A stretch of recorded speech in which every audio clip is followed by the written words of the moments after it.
Mbak Prita, ada juga Mas Jonathan. Halo, udah gabung barengan sama kita nih. Halo, halo. Halo, Halo Cika, halo Waduh, udah Kak Vita. jelas nih suaranya. halo. Wow, gimana? Di rumah hujan nggak? Soalnya di sini hujan banget nih.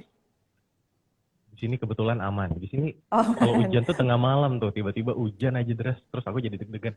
Banjir nggak ya? Banjir Kenapa nggak ya? deg-degan? Kenapa? Banjir takutnya. Oh, takut banjir. Kayak Mbak Prita masih prepare. Mbak Prita, aman Mbak Prita? Aman. Aduh, seneng banget nih ya. Kita bakal ngobrol banyak barengan sama Mbak Prita dan juga Mas Jonathan karena gimana sih caranya mengubah gaya hidup dari spending to investing. Makanya kita bakal langsung tanya nih ke pengalaman dua investment coach kita, caranya biar tepat sasaran. Aku pengen coba menyapa Mbak Prita dulu ya, tapi Mas Jonathan tetap standby ya. Jangan tiba-tiba ngilang kayak hop gitu kayak lagi fitur TikTok. Mbak Prita, hai. Halo. Mbak Prita ini sosok yang sangat inspiratif karena dari dulu sampai sekarang nih ya kabarnya nggak berhenti-berhenti untuk menjalankan investment. Tapi benar nggak sih Mbak di masa muda dulu juga agak rimpung gitu ya, pusing kalau udah ngomongin yang namanya spending, kayak nggak bisa nahan diri. Gimana Mbak zaman muda sebelum menikah gitu untuk nge-spare ataupun juga apakah udah mulai investasi Mbak Prita? Mungkin yang banyak orang nggak paham, Mbak, tentang aku adalah mereka berpikir aku tuh orangnya hemat banget gitu. Padahal fun fact about Prita, Prita itu tuh suka belanja gitu. Wow, Jadi cewek banget ya. cewek banget. Jadi kalau misalnya saat sekarang kan aku lagi suka banget ya mempelajari tentang psychology in saving, psychology in investing. Nah, itu salah satunya adalah tentang money personality. Nah, kalau misalnya aku cek gitu ya, ternyata my personality itu bisa dibilang tuh saver splurger. Apa tuh saver splurger? Jadi aku adalah orang yang bisa nih misalnya saving uang bener-bener safe banget, tapi pada saat sudah tercapai nih angka tertentu Mbak, kemudian bener-bener aku akan spend gitu loh untuk apapun yang aku mau. Jadi kalau ditanya spending habits-nya gimana, ya spending habits itu memang bener-bener bisa lumayan tinggi banget gitu pada saat momen memang uangnya sudah terkumpul. Nah, mungkin yang membantu aku dulu adalah karena sudah mengenal financial planning, jadi agak lumayan seimbang. Artinya, meskipun aku punya kebiasaan untuk shopping juga gila-gilaan, tetapi aku juga meyakinkan diri aku bahwa aku harus punya saving dan investment gitu. Tapi pernah nggak sih terjebak gitu ya dalam keuangan yang tidak sehat? Kalau mengingat kayak yang tadi Mbak Prita sebutkan, oh, udah punya sih takarannya sendiri sampai memang achieve targetnya baru ini aku spend sebesar-besarnya. Tapi pernah kejebak nggak sih dengan pola yang belum didapatkan atau pola sebelumnya? Pernah dong, kan aku juga manusia ya. Jadi kan tahu teorinya belum tentu bisa ngejalanin dong, Mbak. Betul. Gitu.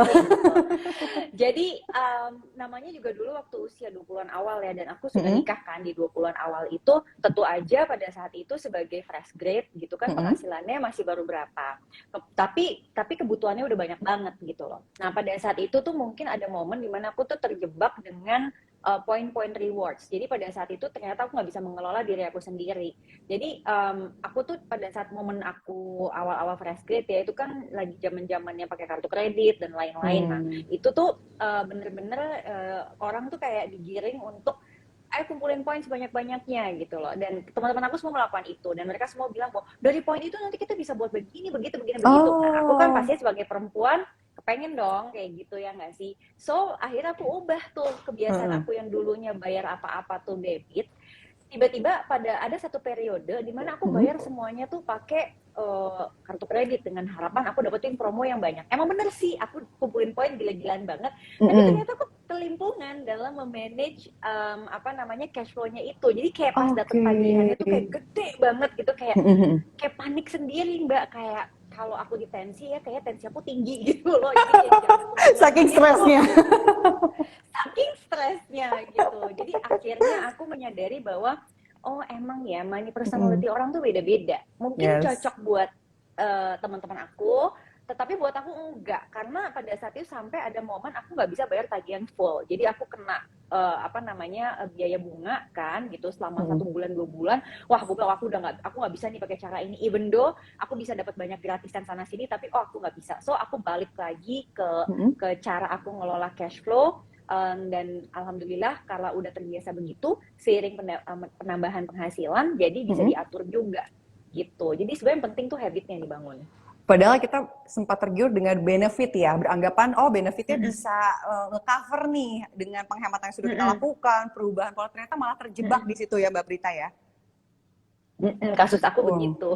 Oke. Penasaran juga nih, kalau Mas Jonathan pernah nggak sih punya pengalaman spending sebelum mengetahui investasi yang baik, atau sempat terjebak juga seperti Mbak Prita gitu ya dalam masa kelam spending keuangan ini? Ya, kalau mungkin cowok ya, kalau cowok kan larinya biasanya ke hobi tuh. Hobi kan macem-macem ya. Kalau aku, nah kebetulan aku hobinya hobi game, jadi kadang PS, hobi gamenya lah gitu ya, jadi banyak banget. Dan kan kadang main game di kadang beli skinnya, jadi mahal lagi keluarnya di situ kayak kecil, tapi kalau di total lumayan juga ya. Nah jadi itu sebenarnya salah satu habit yang lumayan borosnya di situ. Padahal di luar itu aku cukup hemat gitu. Kalau kerja di mall juga, makanya di kantin karyawan juga santai gitu ya. Dia belanja apa, tapi ternyata larinya lebih ke game gitu, yang ya hiburan-hiburan yang kecil-kecil gini. Oke, tapi sekarang masih atau gimana Mas? Karena kan again ya, kita nggak bisa menutupi seluruh hobi kesukaan kita, atau ada cara khusus biar lebih terbatasi. Gimana Mas? Sekarang juga enaknya dari tahun 2012 tuh ya. Dan Twitter itu financial planner mulai ke sosial media gitu ya, mulai ngomongin soal financial planning itu.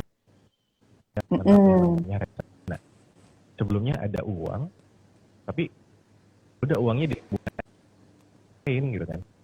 Baru tahu ternyata tabungan itu bunganya juga kecil, gitu kan, kalah sama inflasi. Jadinya baru reksadana, ada nih namanya reksadana. Nah, mulai itu sebagian besar uang itu dialihkan ke reksadana, mulai tahu yang namanya tujuan finansial itu apa gitu kan. Jadi untung ada teman-teman financial planner juga gitu ya, yang bantu memberikan edukasi lah secara gratis gitu kan. Kita juga tinggal invest, juga tinggal beli reksadananya, gampang tuh. Jadi sangat membantu sih menurutku. Dan itulah awal aku mulai ternyata investasi nih jauh lebih gede dibanding return-nya jauh lebih gede dibanding tabungan gitu. Jadi lebih berasa. Berarti dimulai dari reksadana ya, sampai akhirnya ya udah ngeh nih, mulai di split seperti itu ya Mas Jonathan ya. Oke, balik lagi ke Mbak Prita. Mbak Prita, ini kan sekarang kondisinya udah punya anak. Nah, waktu belum punya anak ya, spending terbesar wanitanya ke arah mana yang bikin keuangan kacau gitu? Punya nggak hobi yang sama kayak Mas Jonathan? Misalkan ke satu barang tertentu, sampai rasanya kalau nggak beli uring-uringan, kalau nggak beli kepikiran. Terus terang sih enggak, karena aku juga punya anaknya muda banget sih Mbak, jadi udah kadung punya anak kan gitu. Jadi istilahnya dulu itu nggak sempet ngalamin punya penghasilan, terus pulang ke Indonesia punya anak kan. Aku nikah kan pada saat aku S2 soalnya kan, jadi memang pulang tuh bener-bener ngerasain fresh grade yang benar-benar berpenghasilan, ada kontrak kerja lah gitu, terus aku punya anak gitu. Jadi memang di situ tantangannya berat banget. Kenapa? Karena kayak ya hobi perempuannya pengen dapet, tapi juga kebutuhan buat anaknya udah timbul, terus penghasilannya ya begitu deh, namanya juga baru mulai, bener gak sih? Gitu. Dan dulu kan gak ada kayak sekarang ya, bisa dapat penghasilan dari sana sini, ya udah, jadi ya you just stick to one job lah. Kira-kira kalau dulu tuh mostly yang dilakukan sama generasi-generasi kami ini gitu ya begitu. Kan Kak Joni kan juga sama aku beda umurnya, nggak tahu jauh lah gitu. Nah, itu pastinya ada lah Mbak, namanya juga manusia ya. Dan kalau aku tuh lemahnya bukan di hobi sih, karena aku kan nggak suka main game. Tetapi aku lemahnya itu adalah di tas. Jadi kayak segala nih, ada tas, ada pouch, ada apa tuh aku bawaannya pengen beli. Dari mulai yang lokal produk sampai yang European brand, aku tuh kayak kayak apa ya istilahnya tuh Yuk koleksi ini aja lah. yuk, konsep yuk, gitu ya. Yuk begitu. Pokoknya kalau misalnya kayak hujan nih, kehujanan, yang dipayungin bukan aku, tapi tas aku, gitu Tasnya. kira-kira kayak gitu, segitunya gitu loh. Jadi kebayangkan, itu yang makanya aku bilang tipe aku tuh saver splurger. Jadi aku bisa nih nabung banget gitu ya.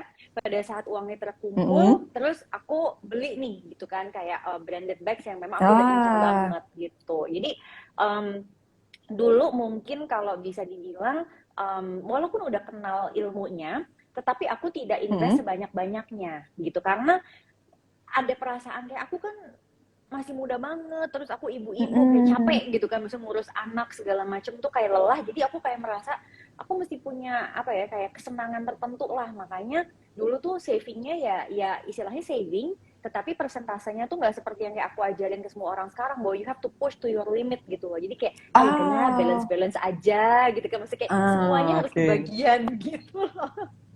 Oh my God.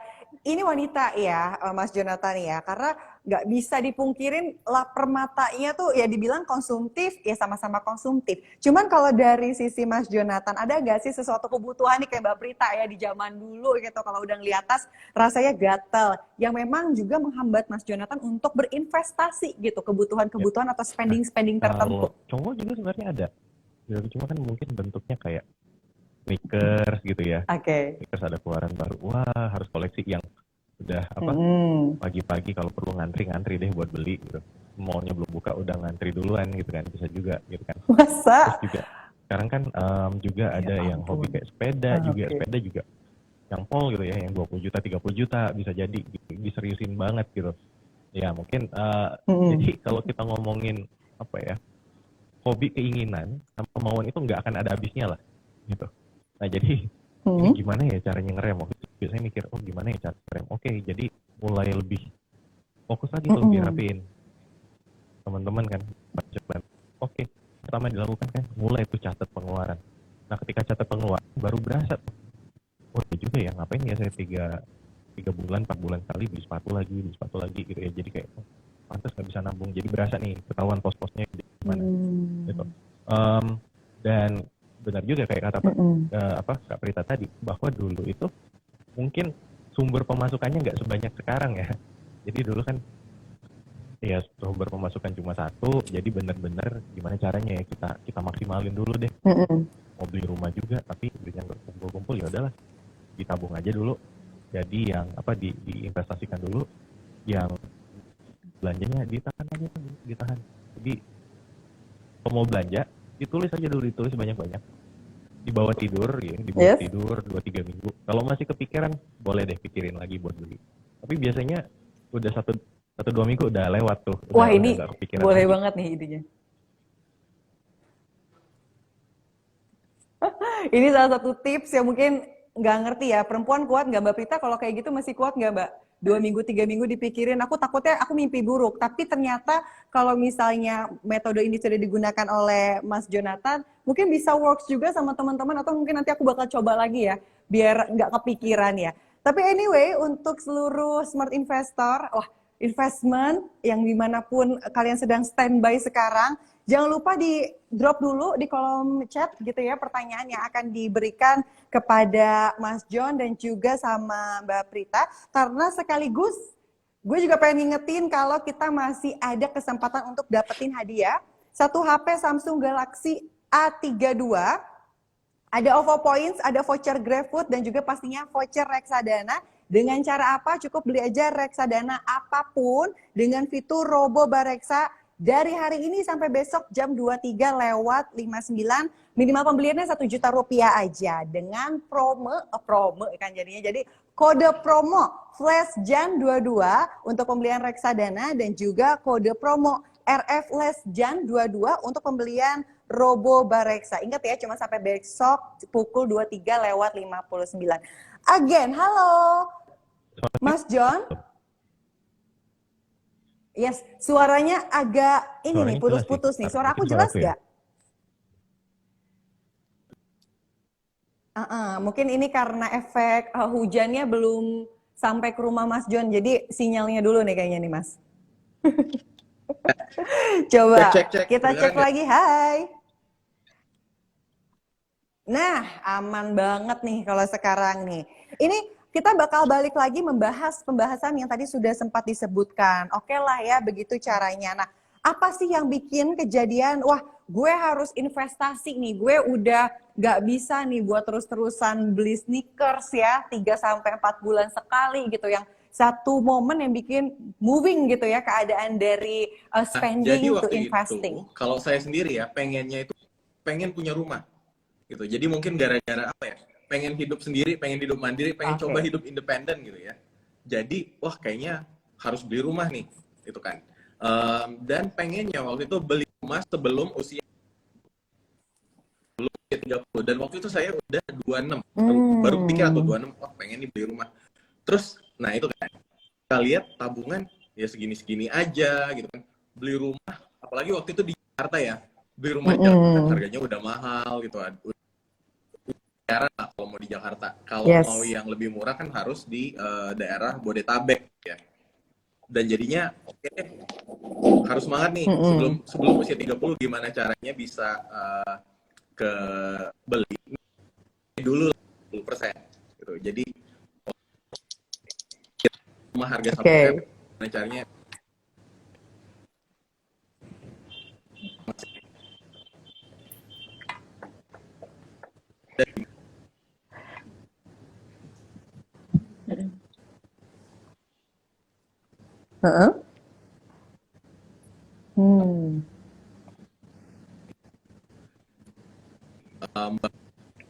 belanja, ada THR, ada bonus, itu 100% langsung masuk reksadana semua tuh. Gitu. Jadi emang iya serius, kan tadi motivasinya 100% jadi ya? kayak caranya aku bisa beli rumah gitu ya. Gara-gara, nah ketika ada tujuan keuangan itu jadi membantu banget sih. Gitu. Dan jadinya alhamdulillah waktu itu juga pas usia 30 bisa tuh DP.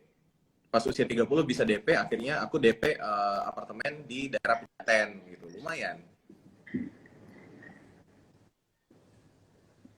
Oke, berarti memang pengukuhan terbesar harus investasi gitu ya. Harus berubah nih pola spend-nya karena pengen punya rumah. Begitu kan ya Mas Joni ya. Nah, kalau misalnya Mbak Prita, Mbak ada nggak perubahan spending-nya? Kalau tadi kan sebelum punya anak nih. Sekarang setelah punya anak, terbesar spend-nya kemana Mbak? Ya, pastinya setelah punya anak, maka jadi orang tua itu kan jelas tanggung jawab prioritasnya itu jadi jelas banget. Jadi orang tuh banyak banget Mbak yang bertanya, sebenarnya bagaimana sih kita mengatur prioritas? Karena 3 pengeluaran besar yang menjadi prioritas tuh biasanya adalah dana darurat, dana pendidikan anak, dana pensiun. Kalau rumah itu juga besar banget ya, tapi kayaknya zaman sekarang aku juga nggak paham tuh kenapa banyak orang yang berkonsep nggak perlu punya rumah tinggal sendiri. Akhirnya itu kembali ke preferensi, betul nggak? Jadi akhirnya aku sekarang bilang oke, kalau gitu ya nggak pakai preferensi deh gitu. Berarti dana darurat, dana pendidikan, dan dana pensiun. Prioritasnya tuh jadi berubah pada saat kita sudah memiliki anak misalnya. Karena pada saat kita memiliki anak, maka urutannya menjadi dana darurat, dana pendidikan, lalu dana pensiun. Sedangkan mungkin kalau kita pada saat itu atau sampai sekarang, misalnya kita memang belum memiliki tanggung jawab anak, urutannya bisa dibalik. Dana darurat, dana pensiun, baru ya kalau misalnya ada tujuan keuangan yang lain, itu baru kita penuhi. Otomatis pada saat anak aku sudah lahir di usia aku yang belum 25 tahun, maka langkah pertama pasti yang dilihat adalah nanti anak ini mau sekolah di mana. Anak ini kemudian mau dibesarkan dengan biaya berapa, kan kayak seperti itu. Nah, hitung-hitungan dong, karena kan kebetulan waktu itu aku memang sudah lulus tuh sekolah financial planning, so aku bisa menghitung. Nah, pada saat aku menghitung, aku melihat gak match nih, kalau misalnya aku menabung aja dengan penghasilan aku dan suami saat itu, maka harus ada cara lain. Nah, cara lainnya pada momen itu adalah memang berinvestasi di reksadana. Itu kira-kira mungkin sekitar tahun 2004-2005 ya. Itu reksadana tuh belum sampai 10 tahun terbit di Indonesia. Karena terbit pertama kali reksadana tuh sebenarnya tahun 96. Jadi bayangkan industri reksadana itu sangat belum ramah terhadap retail. Masih sedikit sekali opsi tempat di mana retail tuh bisa membeli reksadana. Biasanya harus kalau nggak layanan untuk prioritas atau misalnya untuk institusi dan lain-lain. Nah, untungnya waktu itu karena ayah saya juga kebetulan kan yang salah satu pembuat reksadana ya pertama di Indonesia. Jadi aku memang udah kenal dengan reksadana dan udah invest dari sejak masih mahasiswa. Jadi aku lakukan adalah aku teruskan. Nah, di situ berhitung kan karena ada target nih untuk dana pendidikan anak yang pertama, lalu target itulah yang menjadi pemicu untuk memperoleh dana pendidikan anak untuk TK-nya waktu itu seperti itu. Jadi untuk masuk TK dan SD akhirnya aku menggunakan reksadana.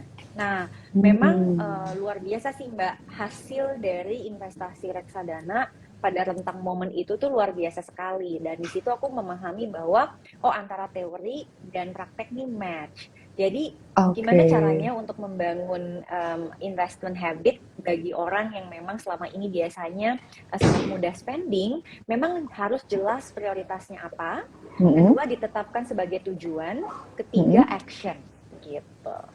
Oke, bayangkan ya Mbak Prita saja sudah anggaplah investasi sebelum nikah gitu ya Mbak, sebelum punya anak dan akhirnya memang digunakan gitu ya untuk sang anak nantinya.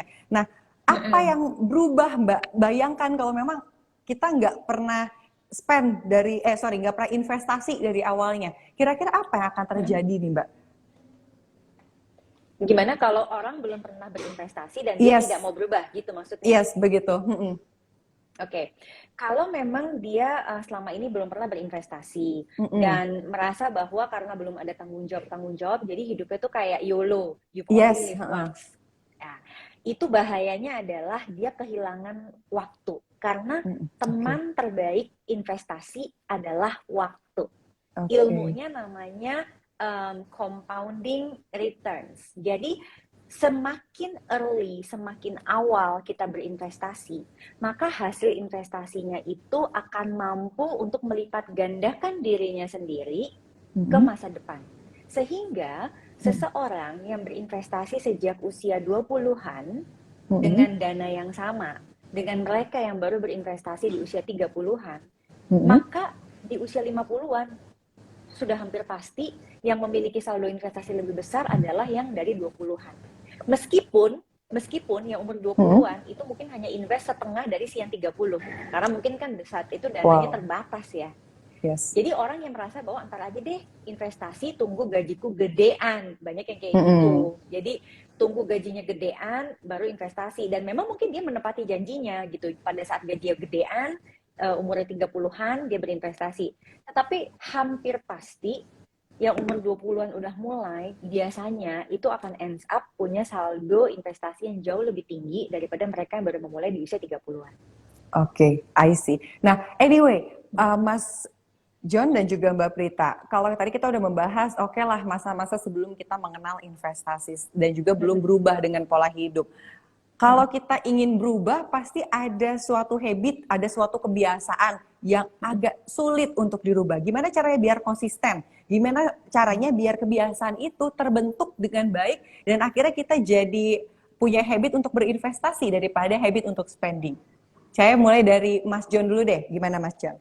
Oke, jadi sebenarnya yang perlu kita pikirin dulu di awal adalah mindset, gitu ya. Mindset. Kalau aku tuh mindsetnya gini. Bersakit-sakit berakit-akit ke hulu, berenang-renang ke tepian kan. Jadi bersakit senang kemudian. Kita mimpi soal financial freedom, merdeka finansial gitu ya. Nah, kalau misalnya merdeka finansial itu gimana kalau misalnya kita bisa dapat 30 juta sebulan, nggak ngapa-ngapain, lumayan kan? Gitu. Wah, siapa yang dapat 30 juta? Tapi untuk dapat 30 juta sebulan itu kita harus punya 10M dulu. Gitu. Jadi 10M misalnya kita taruh di instrumen yang low risk ya, misalnya RDPU gitu. RDPU bisa dapat 4%, 5% gitu setahun. Misalnya aja 4%. 10M itu 4% bersih bisa dapat 400 juta. Sama dengan kira-kira dapat 30 juta sebulan. Nah, itu kan enak. Kita dapat 30 juta sebulan, nggak ngapa-ngapain. Tapi kita harus punya 10. Nah, mungkin teman-teman kayak, oh saya nggak butuh 30 juta sebulan, 3 juta sebulan aja udah syukur. Oh ya, nggak apa-apa, berarti cuma butuh 1M. Gitu kan. Nah, jadi kita kumpulin dulu, baru kita bisa menggunakan waktu kita untuk hal-hal lain. Kita nggak perlu bekerja gitu ya. Mau fokus sama fokus sama keluarga, fokus sama anak, orang tua, boleh gitu. Kan kita ada pemasukan tadi, passive income tadi ya. Nah, jadi ketika mindsetnya udah seperti itu, oh saya jadi mikir kayak, oh yaudah deh, saya mau ngumpulin uang dulu biar bisa pensiun dini, sebenarnya kan. Biar bisa menikmati lebih banyak waktu digunakan buat tadi, mau buat keluarga, mau buat diri sendiri, mau buat menekuni hobi juga silahkan. Gitu. Nah, jadi mindsetnya caranya agar uang kita bisa menghasilkan uang lagi, sehingga kita nggak perlu bekerja mencari uang. Oke, ini pas banget motivasinya kalau yang mulai lelah pengen di rumah tapi memiliki penghasilan atau uang bekerja untuk kita, dirubah ya pola mindsetnya ya, Mas John ya. Betul, betul. Oke, Makanya gimana? gitu.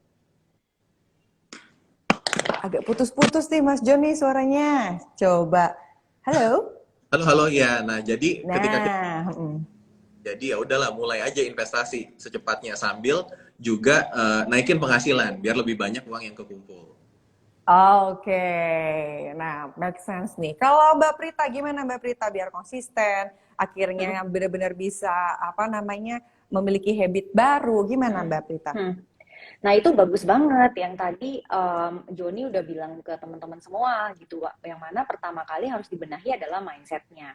Karena mindset ini menjadi penting karena mindset itu sebetulnya kalau aku sering bilangin, dan aku udah lebih tua biasanya bijaksana kan ya. Jadi mindset tuh katanya equals niat gitu, apapun dimulai dari niat. Jadi yang ngeri itu kan gini, ini lagi rame banget nih sekarang Mbak. Dibilang banyak orang yang karena kepingin istilahnya tuh kayak dapat uangnya cepet gitu, terus akhirnya pakai cara-cara kemudian berani untuk berinvestasi di tempat-tempat yang ilegal, misalnya kan kayak gitu. Emang sih cepet, tapi kemudian tiba-tiba memakan korban lah dan sebagainya gitu, karena mungkin melihat sana sini, wah ini sultan, saya juga mau cepet jadi sultan. Jadi mindset yang paling pertama adalah kita perlu punya target, tetapi kita juga harus sadar bahwa yang namanya mencapai sesuatu tuh butuh proses. Jadi kan tadi Joni juga bilang gitu, maksudnya mana ada sih langsung tiba-tiba. Jadi ya kita usahanya dari kapan, istilahnya sekarang kalian lihat misalnya aku udah bisa punya rumah sendiri, itu aku nggak langsung punya rumah loh, tetapi aku memulainya dengan suatu plan, kemudian aku mulai dan lain-lain. Itu mindset yang memang menurut aku penting banget untuk teman-teman harus punya. Berikutnya adalah actionnya. Nah, actionnya aku bagi 3. Action yang pertama, start small but start now. Artinya, jangan menunggu gaji kita harus sekian. Jadi kayak, tunggu deh gajiku sekian baru aku investasi. Karena zaman sekarang, investasi itu benar-benar bisa teman-teman mulai dari mungkin 100.000. Dimana ini merupakan suatu luxury. Jadi kalau kalian sering, kemarin juga ramai bilang privilege. Aku tuh kayak ya Allah gitu. Aku bilang sama anakku, aduh kamu jangan kebanyakan ngomong privilege ya, karena everyone will have their own privilege. Dan privilege teman-teman di zaman sekarang adalah kalian bisa investasi dengan uang 100.000. Dimana zaman aku nggak bisa gitu loh. Jadi it's such a privilege to have a platform like Bareksa, yang teman-teman bisa dari mana aja ibaratnya tuh sambil masih utangan nonton drama Korea terus sambil investasi tuh bisa. Zaman aku nggak bisa gitu. You need to go to place, pakaian rapi, kalau enggak siapa lu punya duit nggak gitu kan. Jadi it's such a privilege to start small but start now. Betul. Second thing adalah make it automatic. Make it automatic artinya apa? Kita ini sebagai manusia sering hilaf. Karena kita sering hilaf, kita perlu dibantu dengan sistem. Jadi platform seperti Bareksa itu pasti punya sistem yang akan membantu teman-teman untuk misalnya berinvestasi secara rutin, kita sebutnya dollar cost averaging, tiap bulan di tanggal tertentu. Jadi kalian tinggal set aja, kalian di tanggal berapa misalnya kalian mau investasi. Dan yang terakhir setelah melakukan itu semua, what you need to do adalah you need to evaluate. Karena investasi itu juga bukan berarti udah deh aku diemin aja, nggak begitu. Tetap harus dievaluasi.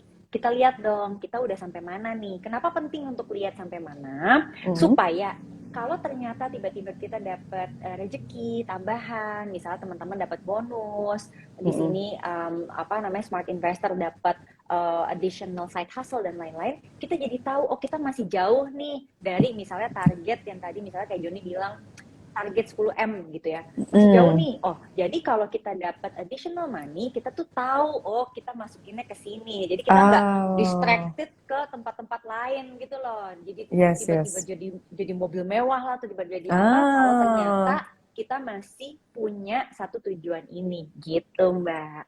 Ini hampir sama sebetulnya ya, adalah mengubah pola mindsetnya. Mau apa, mau seperti apa, targetnya bagaimana. Jadi lebih termotivate gitu ya, lebih termotivasi untuk mendapatkan achieve atau tujuan goal dari masing-masing individu. Wush, seru banget, tenang-tenang. Masih ada kurang lebih 30 menit buat ngobrol sembari membahas pembahasan lainnya. Gue juga pengen ngingetin ya untuk para smart investor dimanapun yang lagi join sekarang, kita masih ada banget flash sale ya untuk HP Samsung Galaxy A32, OVO Points, voucher GrabFood, dan juga pastinya voucher Bareksa. Cara ikutannya gampang banget, tinggal pilih beli reksadana apa aja nih ya. Cuman 2 hari ini masalahnya, harus sekarang juga nih soalnya ya. Abis live selesai langsung aja buka aplikasi Bareksa. Seperti biasa di fitur Robo Bareksa, dan sekarang sampai besok kita tungguin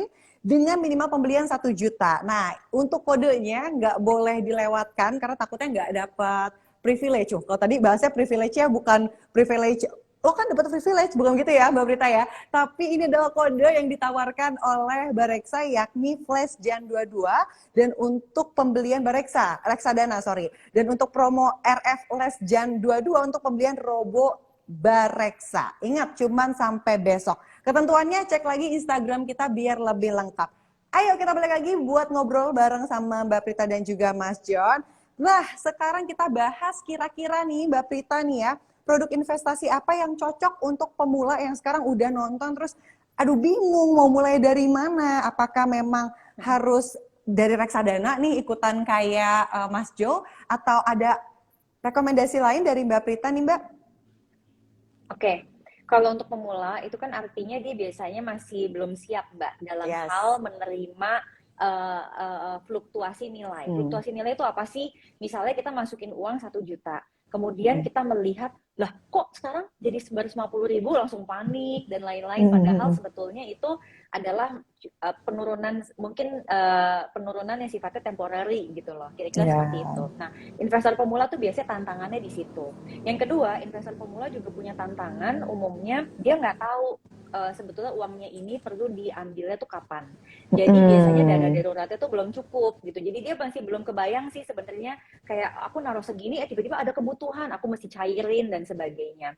Nah, dengan 2 hal itu, maka paling baik dalam hal resiko itu memulai dengan reksadana pasar uang. Kenapa? Karena reksadana pasar uang itu akan memberikan kemudahan kalau dia mau mencairkan dalam waktu yang cukup pendek. Dan yang kedua, dia juga hampir tidak ada fluktuasi nilai yang luar biasa besar. Nah, setelah nanti dia udah mulai belajar dengan reksadana pasar uang, maka silahkan disesuaikan dengan profil resiko dan juga tujuan investasinya. Dia bisa nih untuk mulai menambah jenis reksadana yang lain. Alternatifnya, kalau dia benar-benar bingung bagaimana mengkomposisikan reksadananya, adalah menggunakan fitur seperti Robo Advisor. Karena fitur ini akan sangat membantu si smart investor untuk mengetahui berapa sih komposisi yang pas untuk dia, mengingat misalnya dia punya profil resiko sekian, kira-kira seperti itu. Jadi monggo aja dipilih untuk smart investor mana yang kiranya lebih nyaman untuk dia lakukan. Keselak nih. Saking invest. Aduh, tiba-tiba langsung sedih gitu ya bawaannya ya. Kenapa tiba-tiba keselak? Iya kan Joni ya. Joni kan selama ini juga investasi kan juga mulainya tadi dari reksadana. Kalau kamu dulu langsung reksadana saham atau mulai dari reksadana pasar uang? Nah, aku dulu dicampur semua tuh. Jadi kan ada beberapa tujuan ya. Jadi kalau misalnya buat dana pensiun itu pakai reksadana saham. Nah, waktu itu beli rumah ya pakai reksadana campuran gitu ya. Ada campuran, ada satu lagi dana buat pernikahan ceritanya pakai yang reksadana uang. Cuma ternyata uangnya kekumpul tapi nah terus kita ini dulu ya, nah terus jadinya dari situ benar banget kayak kata Kak Prita tadi, dulu itu wah mau beli reksadana harus siang-siang panas, harus ke bank gitu ya, ngisi Yes. apa segala macam, repot banget, terus balik lagi gitu kan. Tapi sekarang kayak mau beli reksadana gampang banget buka aplikasi aja udah bisa, dan pilihannya banyak banget. Tapi kalau misalnya untuk Mas John nih, aku mau tanya juga, ini kalau rekomendasi sebuah produk investasi yang cocok untuk yang masih takut rugi gitu. Kalau tadi kan sebenarnya sudah disebutkan Mbak Prita, kalau rekomendasi dari Mas Jonathan apa kira-kira? Nah, kalau takut rugi, cari yang resikonya rendah kan. Bisa tadi dana pasar uang juga, atau kalau enggak, coba aja nih beli SBN nih yang lagi mau keluar. Oh, iya. Kita lagi ada ORI 21 ya. 21, dan ini kan sebenarnya dijamin pemerintah gitu. Oke. Jadi pastinya aman gitu kan. Dan buat teman-teman gitu baru mau mulai investasi, ya udah cari yang aman aja dulu gitu. Ibaratnya kan kita belajar investasi kayak belajar nyetir mobil ya. Iya. Kalau pelan-pelan dulu, pelan-pelan parkir mundur 10-20 km per jam gitu. Jangan baru belajar terus tiba-tiba udah ngebut, wah bisa nabrak gitu kan. Nah, jadi rendah dulu, santai gitu ya. Begitu udah biasa baru nanti ditingkatin lagi kecepatannya, ditingkatin lagi resiko investasinya gitu. Oke, kok tanggapan Mbak Prita nih mengenai ORI 021 yang dijual pemerintah ini gimana Mbak? Apa emang pas banget nih ya untuk para pemula? Karena memang ini merupakan salah satu produk yang sangat menarik perhatian untuk ditawarkan untuk para pemula nih, terutama yang pengen low risk. Oke, jadi ini sebenarnya ada hal yang menarik. Untuk low risk itu basically semua yang tadi baik aku maupun Joni sampaikan ke Smart Investor itu semuanya adalah kategori investasi yang low risk. Nah, perbedaannya yang menarik adalah kalau misalnya teman-teman itu menggunakan dua-duanya, sebenarnya teman-teman akan membangun dua habit investasi yang berbeda. Di reksadana pasar uang, habit investasi yang dibangun itu adalah habit untuk mengalokasikan setiap bulan atau mengalokasikan secara berkala, karena that's how you do investment in reksadana. Sedangkan habit yang dibangun dengan membeli SBN retail itu teman-teman mungkin yang belum tahu, surat berharga negara retail, di mana salah satunya itu saat ini bentuknya adalah obligasi retail Indonesia seri 21 ya, Forever 21 gitu loh Mbak. Terus yang ini habit yang dibangun itu sebetulnya adalah habit menahan diri. Kenapa? Karena ORI atau teman-teman SBN retail yang lainnya itu dia memiliki fitur sebagai obligasi itu ada durasi. Durasinya itu ada yang keluarnya 2 tahun, ada yang keluarnya 3 tahun. Jadi misalnya contoh seperti sekarang 3 tahun, maka kita akan belajar untuk menahan modal investasi kita selama 3 tahun. Jadi gimana nih supaya kita tuh tidak mudah untuk korek-korek investasi kita lah, mensabotase dan lain-lain. Jadi kalau teman-teman misalnya di sini ingin membangun habit di mana kita juga kepingin bisa menahan diri, benar-benar memang seorang yang mampu save, berarti ini sangat cocok. Karena ini kita dipaksa untuk istilahnya menahan dengan durasi let's say 3 tahun. Tapi ada tapinya. Kalaupun tiba-tiba salah hitung, kemarin dana daruratnya kurang, kemudian kita butuh uang juga. Nah, keunggulan dari seri ORI 21 ini adalah dia tradable. Artinya, if let's say seseorang ini butuh untuk menjual investasinya, dia bisa melakukannya di pasar sekunder. Jadi sekarang itu adalah primary market, pasar primer, di mana kita beli saat terbit pertama, sedangkan kalau nanti kita mau melepas sebelum durasinya berakhir, maka kita lepas di pasar sekunder atau secondary market gitu. Wow, dan ini untuk ORI 021 ini ada juga di Bareksa. Jadi mungkin kalau misalnya teman-teman kebingungan mau cari di mana, ya di Bareksa ya, untuk salah satu pilihan pemula para smart investor ini. Nah, aku juga pengen ingetin kalau ada pertanyaan boleh banget di drop di kolom komentar, nanti akan dibantu dipilih oleh panitia kita. Siapa yang terpilih pertanyaannya dijawab langsung oleh Mbak Prita ataupun Mas John. Nah, sudah ada nih beberapa pertanyaan yang masuk nih. Coba ya, ini kira-kira untuk, boleh ada dua-duanya jawab juga nggak masalah banget ya. Aku mau coba bacain pertanyaan pertama ya untuk Mbak Prita dan juga Mas John. investasi apa yang fleksibel buat yang berpenghasilan tidak menentu setiap bulannya? Oh, yang freelancer mungkin seperti itu. Boleh silakan Mas John? Kalau ngomongin penghasilan tidak menentu ya, sebenarnya hal yang mau di-highlight kalau kita ngomongin investasi ya tadi ya, mau investasi reksadana mulai dari 100.000 juga udah bisa gitu. Jadi hasilan naik turun 100.000 bisa lah disisihkan gitu. Jadi mindsetnya kayak yaudah begitu ada pemasukan sisihkan dulu buat investasi. Nah di sisi kalau ngomongin penghasilan yang naik turun, ini saya juga merasakan sebagai freelancer juga nih, merasakan kita juga harus set target. Misalnya oke, target bulanan 7 juta nih misalnya. Oh, bulan depan nih baru dapat satu project 4 juta. Oke, kita cari satu project lagi. Gitu. Nyari satu project lagi biar ke cover nih dapat 7 juta gitu ya. Dan nanti pastikan juga jauh lebih banyak gitu. Tapi kalau mau ngomongin ya investasi reksadana mau mulai dari 100.000 juga bisa. Gimana Kak Prita? Kalau Iya, Kak bener Prita gimana banget. nih? Bener banget. Tadi kan Joni kan sendiri adalah seorang freelancer. Jadi kan pasti pengalamannya Joni itu betul-betul aplikatif ya.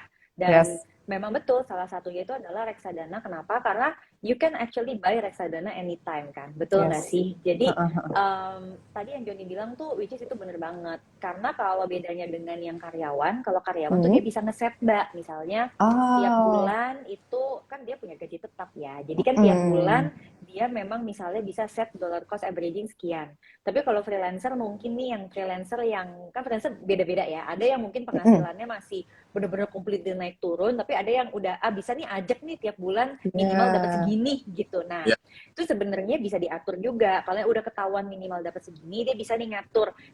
Dia set si dollar cost averaging-nya itu sekian. Tapi on top of that, seperti yang tadi Joni bilang, kalau target kita let's say segini, let's say berapalah, misal 5 juta, lalu bulan ini kita baru sanggupnya 2 juta, ya jangan sedih. Nanti pada saat kita uangnya datang lagi, kita inget tuh bahwa kita masih punya utang nih gitu, kayak utang 3 juta nih buat investasi, ya kita langsung masuk aja, nggak masalah. Karena memang nggak ada targeting waktu, harus sekarang juga, sampai akhirnya kebutuhannya digeser, ya nggak gitu juga begitu ya. Yang penting kita bisa nih ngeplot-plotinnya kemana ya. Tapi Mbak Prita, kalau untuk evaluasi investasi itu gimana ya rentan waktunya nih? Ada pertanyaan nih Mbak Prita nih.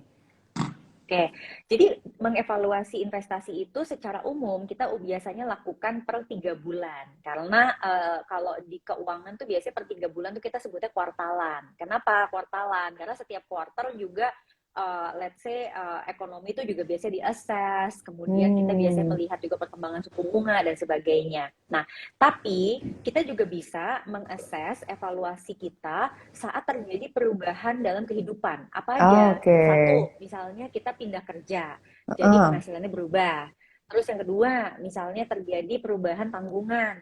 Yang tadinya single jadi double, yang tadinya double terus punya anak lah, atau misalnya tadinya hip hura tiba-tiba jadi generasi sandwich lah, macam-macam lah gitu. Jadi itu semua tuh pasti akan berpengaruh ya, termasuk juga kehilangan pekerjaan Mbak, karena kan sekarang lagi pandemi. Jadi penting banget untuk kita mengevaluasi saat terjadi perubahan-perubahan kehidupan. Dan yang terakhir, saat terjadi pergolakan di pasar. Kayak sekarang misalnya kan varian Omicron nih kayak wah nih kayaknya mulai gimana nih, dan orang kan mulai bersiap-siap, waduh nih gimana, apakah akan terjadi PPKM lagi lah atau seperti apa. Nah, momen-momen seperti ini adalah momen yang sangat baik untuk smart investor melakukan evaluasi terhadap investasi yang sudah dimiliki, dan kalau perlu melakukan rebalancing dari portfolionya. Oke, menarik, terjawab sudah pertanyaannya. Kalau untuk Mas John nih Mas, ada pertanyaan. Kalau uangnya terbatas, lebih baik pilih reksadana atau SBN? Kalau uangnya terbatas, lebih baik reksadana atau SBN. Nah ini mungkin tadi nyambung Kak Prita juga ya. Kita harus lihat. Jadi kan tadi kalau kita beli SBN retail itu, kita beli di depan. Sedangkan reksadana lebih fleksibel. Mau beli hari minggu depan bisa gitu ya. Mau ditambah tiap bulan juga bisa. Jadi waktunya sendiri lebih fleksibel. Nah balik lagi ke teman-teman. Kalau misalnya juga pemasukan, sekarang lagi butuh buat apa, nanti mungkin minggu depan baru bisa invest, ya nggak apa-apa. Bisa coba reksadana juga, gitu. Karena tadi bisa beli dollar cost averaging mau tiap bulan atau tiap minggu juga boleh gitu. Mm-mm. Ya kalau saya biasanya kan tiap bulan nih, habis biasanya di akhir bulan Mm-mm. ada bonus, ada apa, baru tuh beli reksadana gitu ya. Nah, Mm-mm. mungkin ada teman-teman atau mungkin ada ibu rumah tangga yang tiap minggu dikasih Mm-mm. uang, oh ya udah, ini buat belanja, ini buat investasi. Jadi pembelian rutinnya justru tiap minggu boleh juga gitu. Dan besarannya kan juga disesuaikan aja. Oh, tiba-tiba ada uang banyak masuk, ya udah bisa beli reksadana misalnya 1 juta atau 1,5 juta. Ya. Oh, ini uangnya sedikit, ya udah beli 300.000, nggak apa-apa. Yang penting habit investasinya itu jalan terus gitu. Oke, dimulai dari habit investasi yang nanti akan membawa kita memiliki investasi yang lebih luas, lebih besar, bahkan nanti makin penasaran lagi kalau udah menguasai investasi-investasi yang dirasa aman sebelumnya, jadi makin ketagihan gitu kali ya Mas John ya? Betul, betul. Investasi lama itu.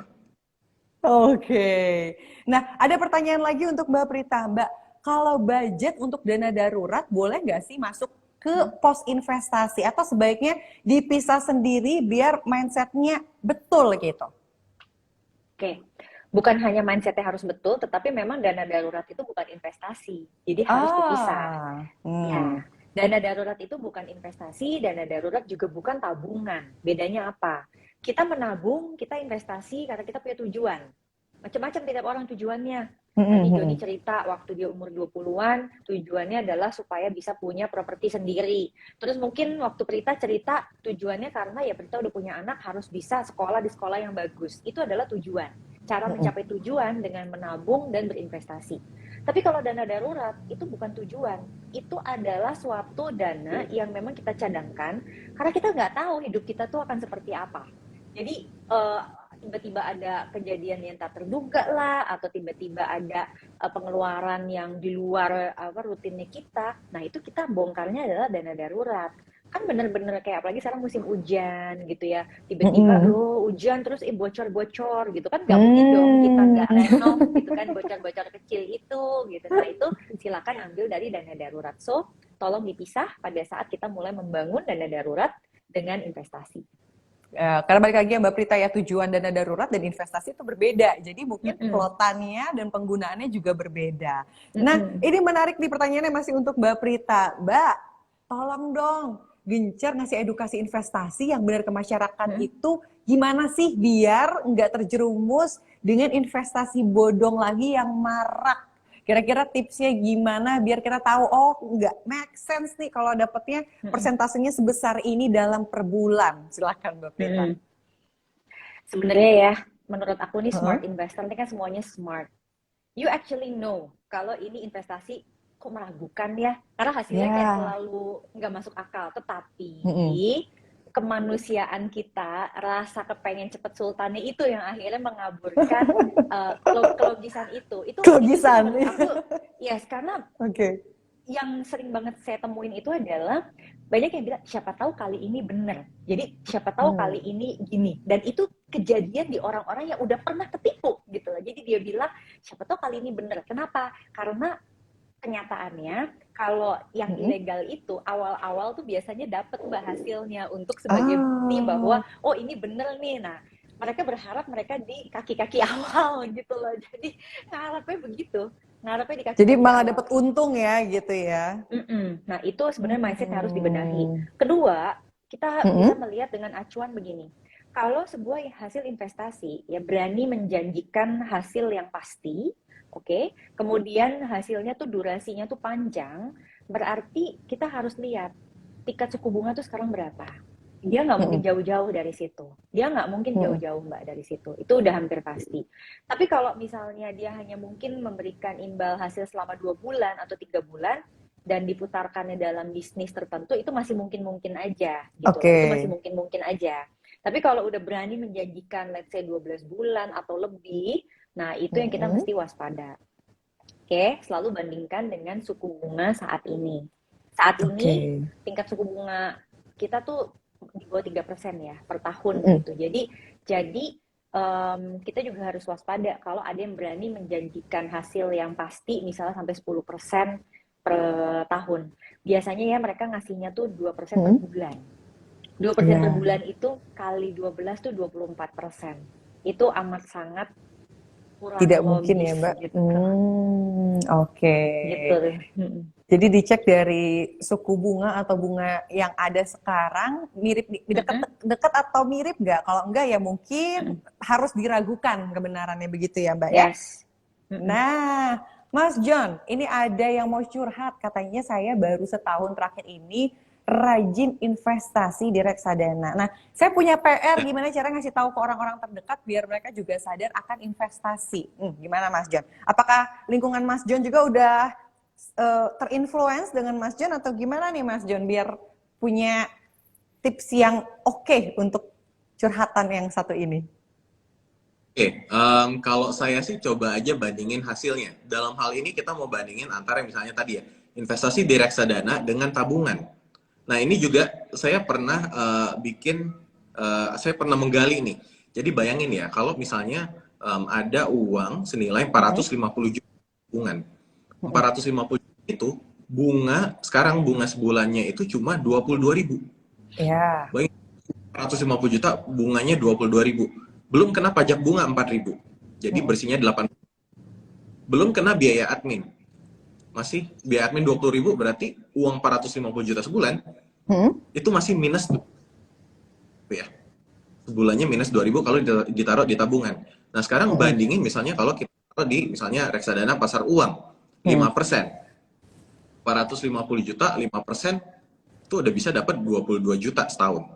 Oke. Gitu ya, 20 jutaan lah, 20 jutaan sebulannya ya bisa jadi sekitar ya 1,5 juta lah. Lebih dikit gitu kan. Nah, itu kan ketika dibandingin seperti itu, orang baru bakal, oh iya benar juga ya. Jadi mungkin ada contoh yang bisa bikin lebih kebayang. Gitu loh. Nah, makanya biasanya ketika kita udah mulai investasi, kita baru menyadari, oh ternyata gini ya gitu bedanya gitu. Gitu. Biasanya kalau di tabungan doang gitu 450 juta di tabungan selama setahun nggak diapa-apain malah minus gitu kan. Iya, betul. Minus 20 tinggal. Tapi kalau dimasukin di reksadana gitu, dia berkembangnya jauh lebih maksimal, jauh lebih optimal lah gitu. Nah, jadi mungkin juga bisa keluarganya, teman-temannya buat follow financial planner kayak Kak Prita juga gitu ya, kayak Mbak Reksa juga yang kasih keuangan gitu. Jadi ngerti, oh ada ya namanya reksadana gitu. Mungkin bisa jadi mereka nggak tahu, bukan nggak mau ya, tapi nggak tahu.